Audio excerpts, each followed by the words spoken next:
Di saat kita situasi politiknya lagi tenang, lagi damai, dan menunggu perkembangan terbaru soal pagar laut maupun pemulangan Thanos, ini ada menteri yang kemudian mengeluarkan kebijakan tanpa berkoordinasi atau berpikir panjang. Siapa lagi kalau bukan Bahlil Lahadalia, Menteri ESDM kita. Oke, kita senggol perkara kebijakan baru tabung gas 3 kilo.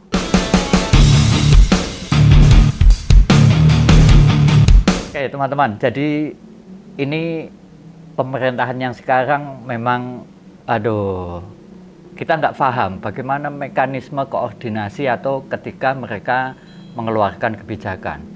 Nampaknya yang namanya kebijakan penting dikeluarkan duluan, bahwa rakyat mau susah, rakyat mau repot, rakyat mau sengsara, mereka nggak mau peduli. Yang penting menurut penguasa itu kayaknya bagus, kayaknya baik, ya jalan. Dan akibatnya atas kebijakan terbaru tentang penjualan tabung gas 3 kilo ini kemudian menimbulkan antrian panjang di berbagai wilayah di Indonesia. Mulai Jakarta, Tangerang, Denpasar, kemudian juga ada Bangka Belitung, Bogor, Cimahi, dan lain sebagainya. Dan tidak itu saja, yang sangat miris adalah akibat kebijakan yang tanpa perencanaan atau sosialisasi yang jelas ini sudah langsung menimbulkan korban jiwa pada hari pertama pelaksanaan kebijakan itu. Seorang nenek berusia 62 tahun yang bernama Nyonya Yoni itu meninggal dunia, dan kami seluruh kru senggol dong mengucapkan duka cita dan ikut berbelasungkawa. Dan Pak Bahlil merespon hal ini hanya meminta maaf. Ini tentu sebuah kebijakan yang bagi kita itu sulit diterima akal. Kenapa sih pemerintah lagi-lagi punya kebijakan yang tidak dianalisa dulu atau paling tidak disosialisasikan, disebarluaskan dulu untuk mendapat masukan, baru kemudian dijalankan. Tetapi ini yang penting jalan duluan, tabrak duluan, bahwa menyusahkan rakyat itu urusan belakangan. Apakah ini memang cara atau mentalitas penguasa sekarang begini ini? Tidak mau berpikir panjang, apakah berdampak atau bermanfaat atau tidak, yang penting jalan duluan. Dan dalih yang diajukan sebetulnya itu juga susah untuk kita terima. Jadi mekanisme penjualan tabung gas 3 kilo itu akan dialihkan dari pengecer ke pangkalan. Padahal yang namanya pangkalan itu jangkauannya itu tidak menyebar cukup rata di berbagai kawasan. Artinya selama ini pangkalan itu dibantu oleh pengecer. Lalu kemudian masyarakat kita membeli ke pengecer-pengecer itu. Dalam satu hari kalau nggak salah informasi yang saya baca, itu setiap pangkalan harus menghabiskan 100 tabung. Bayangkan bagaimana bisa dalam kurun waktu tertentu sebuah atau agen atau pangkalan itu bisa menghabiskan sebanyak itu tanpa dibantu oleh pengecer, ya tentu mereka akan kesulitan. Makanya ketika mau diubah menjadi yang menjualkan itu pangkalan tanpa pengkondisian terlebih dahulu, ini menimbulkan konflik maupun antrian panjang di berbagai wilayah. Alasannya yang dikemukakan oleh Menteri ESDM kita, Pak Bahlil, itu bahwa harga jualnya itu terlalu mahal.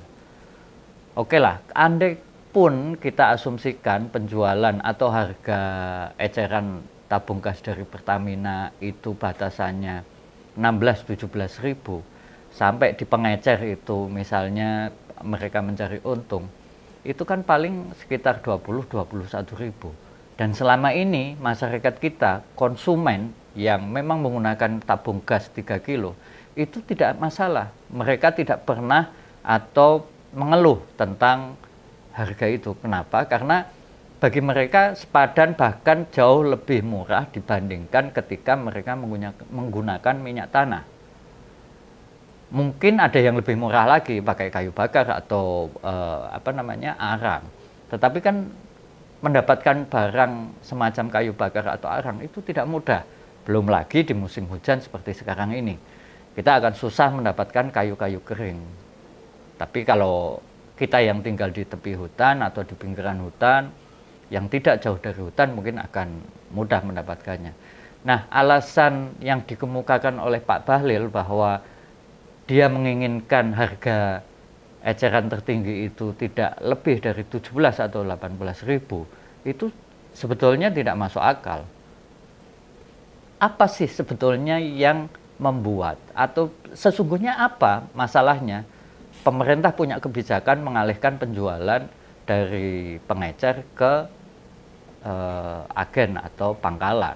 Ini yang sampai saya ngonten itu tidak mendapatkan informasi yang cukup jelas perkara ini. Kenapa? Karena masyarakat sendiri itu lebih disusahkan waktu mereka mengantri, atau mereka harus membeli ke pangkalan yang jaraknya otomatis lebih jauh. Belum lagi ketika tersentra penjualan gas melon itu di pangkalan-pangkalan, maka antriannya akan cukup panjang, pelayanannya jadi terhambat dan lain sebagainya. Padahal yang namanya tabung gas itu sudah macam kayak sembako, jadi memang kebutuhan sehari-hari yang itu cukup rutin atau sering diakses oleh berbagai kalangan, terutama bagi UMKM yang menggunakan tabung gas untuk usaha kuliner. Mereka yang tiap hari menjual makanan atau konsumsi, itu seringkali gas itu untuk 3 kilo bisa habis dalam 2-3 hari. Bahkan tidak jarang mereka punya 2-3 tabung gas. Makanya kayak kasus meninggal atau wafatnya Nenek Yoni ini sebetulnya sangat mengejutkan. Dia yang kehabisan 2 tabung gas harus berjalan sebetulnya nggak begitu jauh, sekitar 100 meter dari tempat tinggalnya.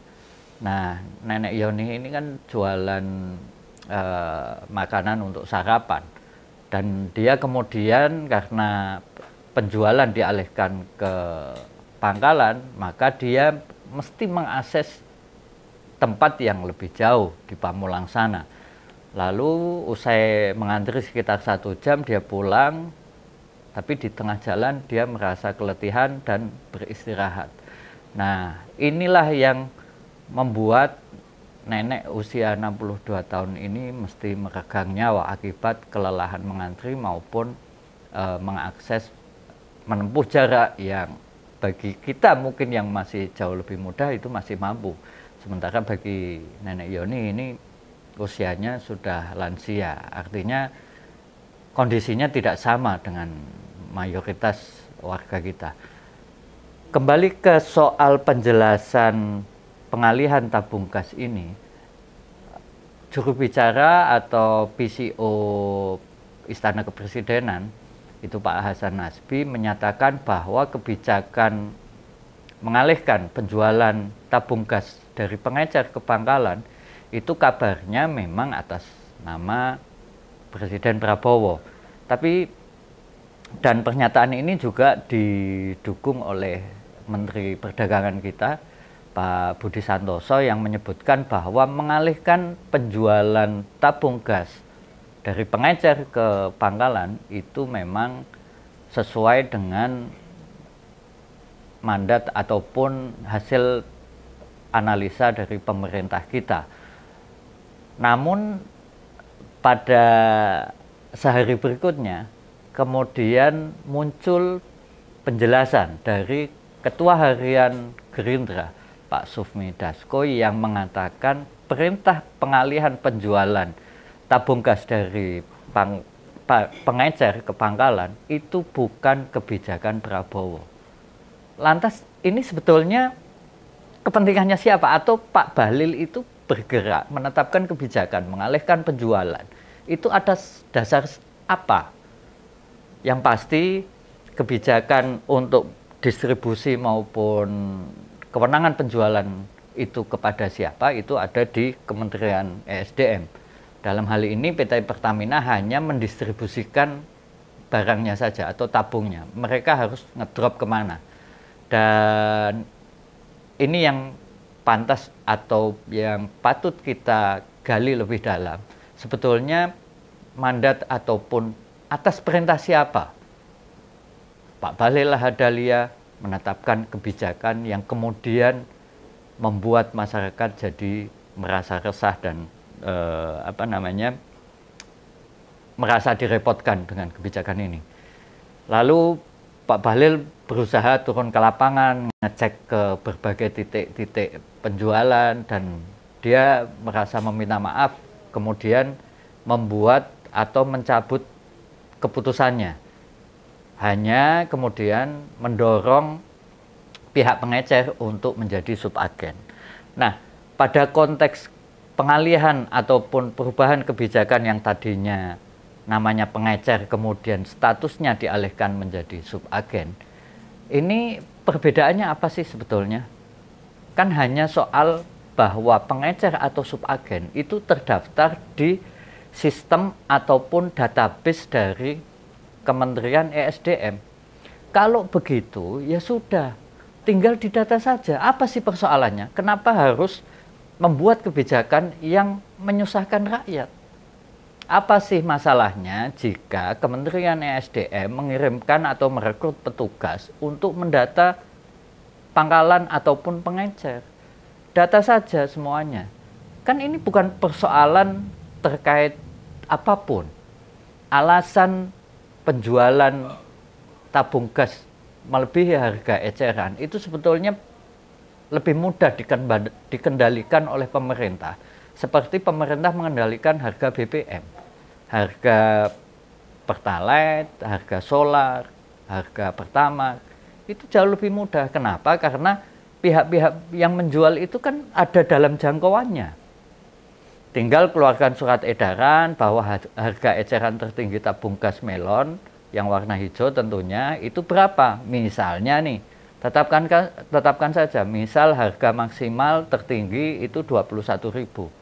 Sebarkan link ataupun nomor pengaduan jika ada pengecer yang menjual lebih dari harga yang ditetapkan pemerintah.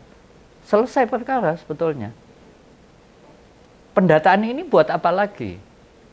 Toh selama ini ataupun di tahun lalu sudah ada kebijakan bahwa tabung gas ini harus dikonsumsi oleh masyarakat bawah. Dan masyarakat yang membeli tabung gas kan sudah diminta menyetorkan KTP. Masyarakat membeli tabung gas itu jarang bisa berpindah-pindah. Kenapa? Karena datanya sudah ada di pengecer semua. Dia tidak bisa dengan mudah pindah dari satu titik pengecer ke pengecer yang lain. Karena alokasi maupun distribusi jumlah tabung gas yang dibutuhkan di pengecer, di pangkalan, itu relatif sebetulnya sama. Pak Bahlil juga menyatakan bahwa selama ini, ataupun ketika kemarin terjadi banyak antrian, dia kan ngeklaim bahwa tidak ada perubahan stok, tidak ada perubahan ataupun perbedaan distribusi gas ke lapangan, ke tingkat masyarakat. Semuanya masih sama. Dan dalihnya ketika muncul banyak antrian, itu karena perpindahan penjualan tabung gas dari tadinya pengecer sekarang ke pangkalan.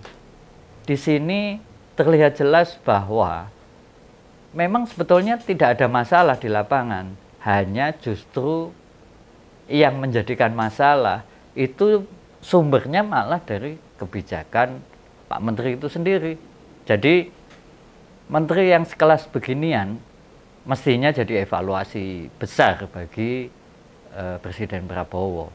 Dan Pak Bahlil Lahadalia ini salah satu ketua umum partai yang kebetulan ketua umum partai yang mendapat kursi di DPR yang kebetulan tidak menjabat menjadi menteri koordinator.